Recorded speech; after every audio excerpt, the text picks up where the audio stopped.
علم ان ربک یقضی بینہم یوم القیامۃ فیما کانوا فیہ یختلفون فإن کنت فی شک مما انزلنا الیک فاسأل الذین یقرؤون الکتاب من قبلک لقد جاءک الحق من ربک فلا تکونن من الممترین ولا تکونن من الذین کذبوا بآیات اللہ فتکون من الخاسرین ان الذین حقت علیہم کلمۃ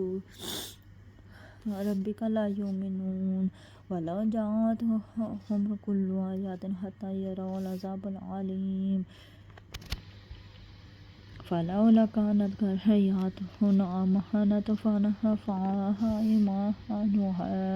إلا قوم يونس لما آمنوا كشفنا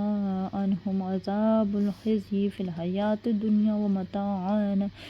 ومتعناهم إلى حين ولو شاء ربك لآمن من في الأرض كلهم جميعا أفأنت تكره الناس حتى يكونوا مؤمنين ما كان لنفس أن تؤمن إلا بإذن الله ويجعل رجسا على الذين لا يعقلون